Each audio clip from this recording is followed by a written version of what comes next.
So guys, good morning, good morning, good morning, no. So muli happy birthday, baby, no. Sana na-surprise ka namin at sana medyo napaluha ka. Di mo di mo na ano, di mo naiyak. Sana naging masaya ka nung time na sinurpresa ka namin at napanood mo yung mga greetings ng mga taong malalapit sa iyo. Siyempre may mga tumawag, may mga nag-video call, no? So, maraming salamat sa inyo guys sa pagbati sa aking asawa, no? So, taos puso po kami nagpapasalamat sa inyo. At pasensya na po kayo at naistorbo ko po kayo. May message ko pa kayo. Sorry po. No, sorry. Pasensya na kayo kahit alam ko pong busy po kayo, no. So yun, maraming salamat po ulit, no. So guys, eto. Saktong araw ni Jen. Saktong birthday niya ngayong araw na to. Okay. So, medyo magiging busy kami ngayong araw na to. Kasi syempre kahit papaano celebrate namin yung kaarawan niya. No, hindi naman sa literal na selebrasyon na bonggang-bongga, no? Mag-celebrate kami ng kaming dalawa lang muna. Okay? So ngayon, guys, ang plano namin ngayong araw na to, okay? Magpapaano kami, massage. Para at least kahit papaano medyo guminhawa naman ng aming mga katawang lupa, no. So papamassage kami. Actually itong massage na to lang naman to guys.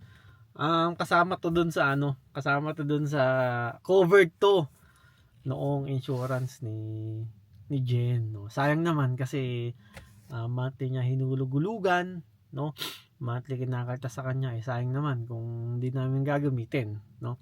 Actually pangalawang beses pa lang namin to gagamitin, no.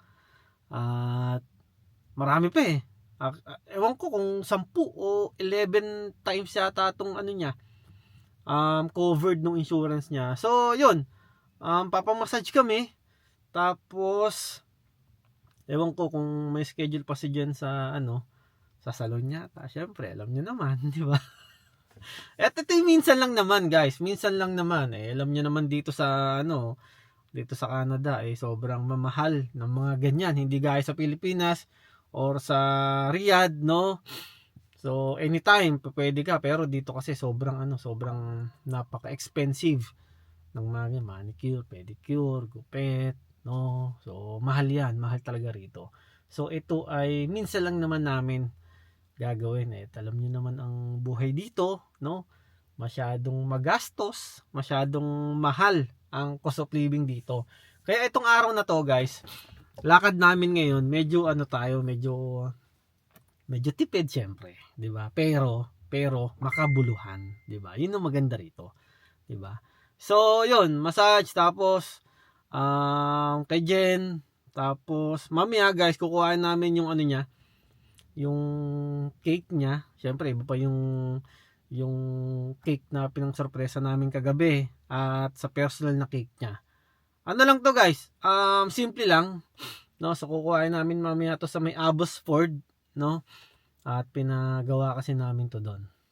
Tapos noon siguro kami, mag-dinner kami, no. Dinner yan. Para at least kahit pa paano maka makain kami sa labas ng kaming dalawa lang, no. Kasi birthday niya naman. So yun, syempre matik na, hinihintay ko si Jen. At alam niyo naman yun, medyo may kabagalan sa pagpe-prepare. Pero na rin daw guys, patapos na kasi ang appointment namin dun sa massage 11:30, no. As of now mag-alas 11 na, so may time pa. Malapit lang naman, siguro mga mga 10 minutes lang magmula dito sa bahay, no.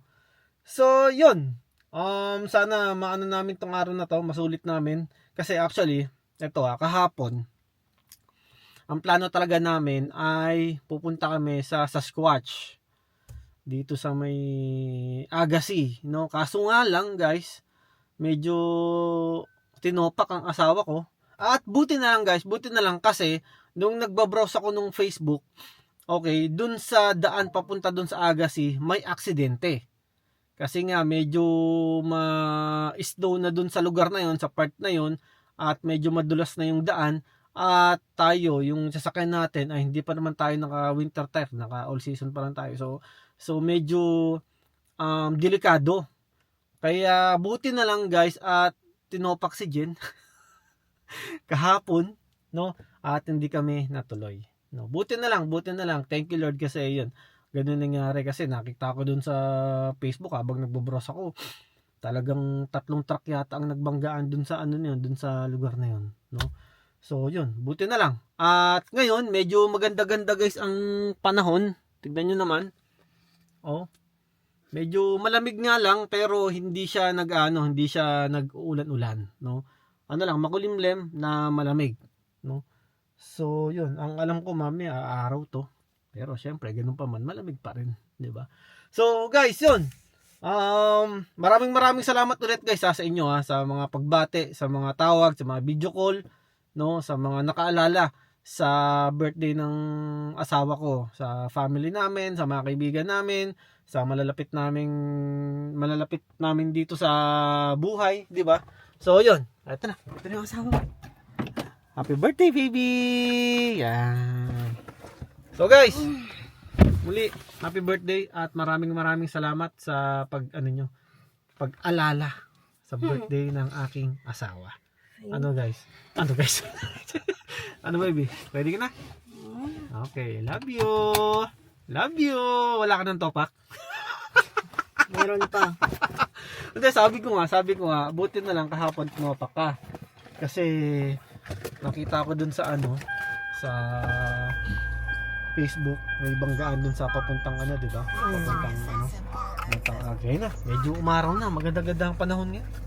So, yun. Let's go.